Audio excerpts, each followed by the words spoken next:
Hello and welcome to Naacp TV. I am Nebulous. Today's video is about politics, of course.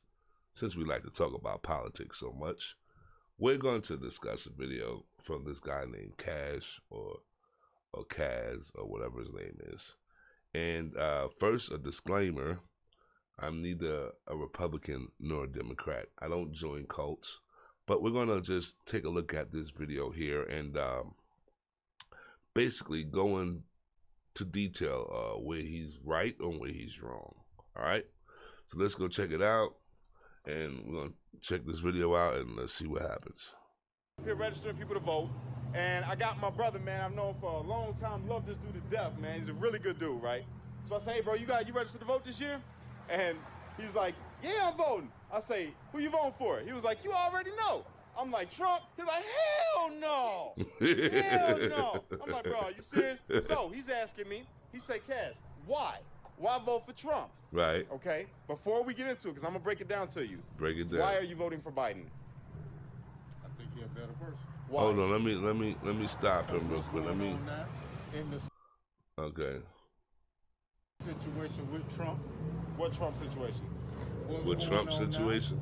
shit just fucked up. I believe he could come in and do a better job. You really do? I believe. What has he done? You know he's been in politics for 47 years. Mm-hmm. What has he done in 47 years? Said a lot. What has he done in 47 years? A lot. Like what?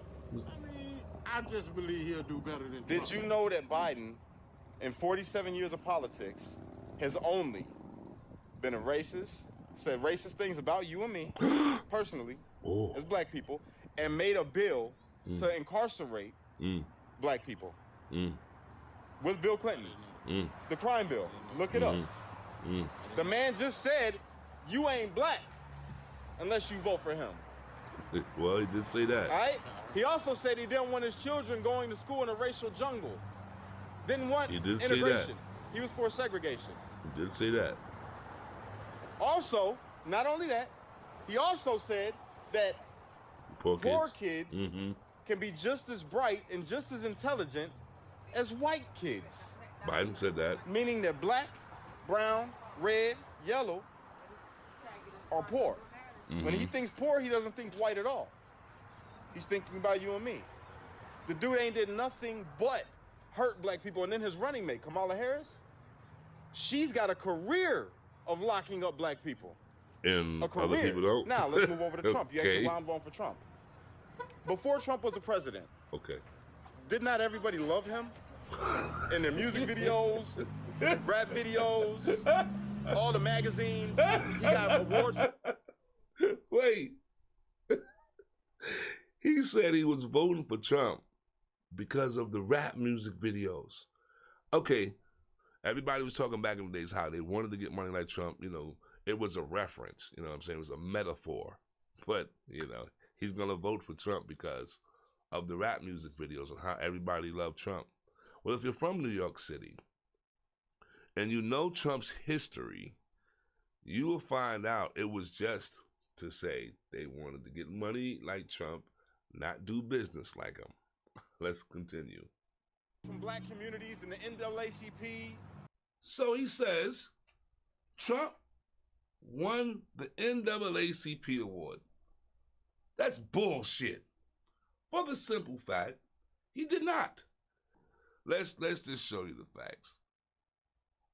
Right here, Trump won 1986 award, but not for helping black youths. He won an award. Let's scroll down here. That's what it say at the bottom. Trump was honored for his work as a successful developer in New York City and his German heritage. Not no NAACP award. See, people just be fabricating shit.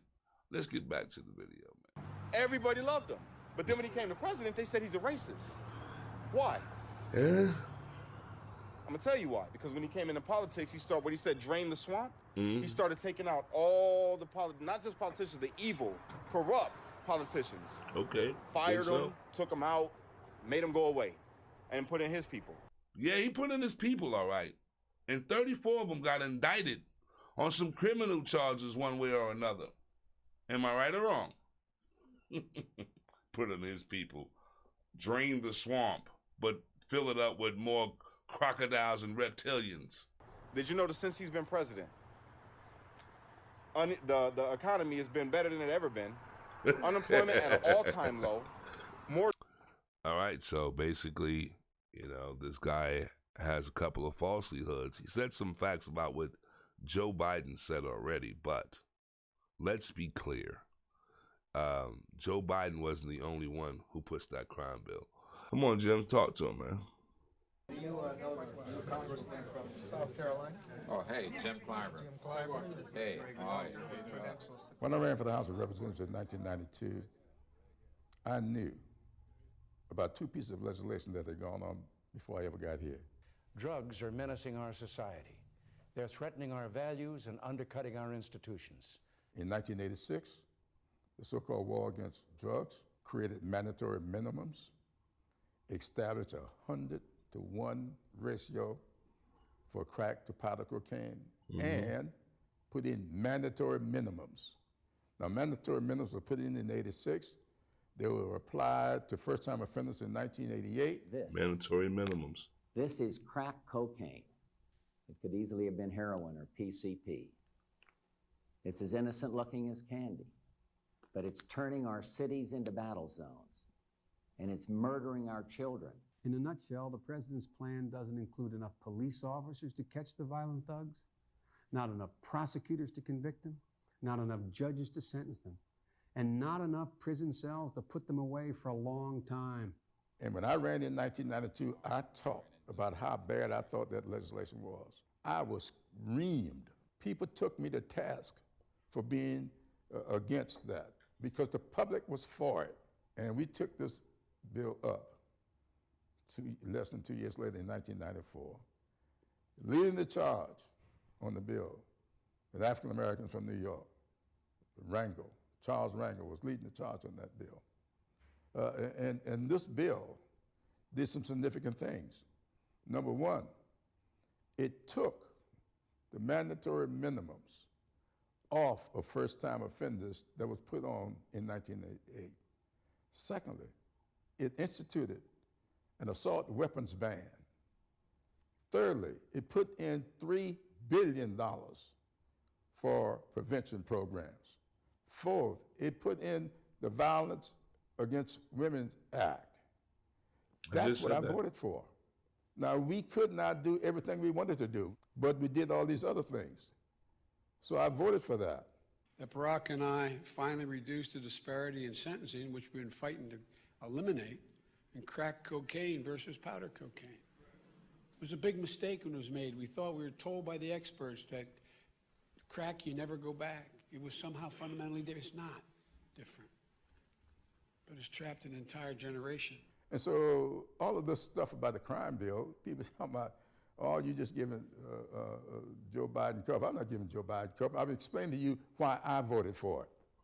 Go ask Joe Biden why he did. But people say that, it at least perpetuated the idea that more people should be in prison. Do you ever think about that your support for this bill may have perpetuated mass incarceration as we see it now? Yeah, I think about that. I just don't think that's true. Suppose we had not done anything and just let the 1986 and 1988 stay in place. Don't do anything. Then where would we be? Mm-hmm. Talk to him. Remember, we took the mandatory minimums off of first-time offenders. Mm-hmm. So where would we be if we just let 1986 and 88 stay in place? Facts. Do we get any credit for what we did? Mm-hmm. Or do we keep listening to this foolishness? And that's all it is. It's foolishness. And he's absolutely right. Well, I guess on that note, I will wrap this up and we'll get with part 2 tomorrow. I just wanted to share some facts with you, and I'll leave the links in the description below so that way that you can go see for yourself and check it out for yourself. And much love to you all. Like, comment, and subscribe, and all that good stuff. And I'll upload part 2 tomorrow. Deuces. Salute. Peace. Go out there and vote safely.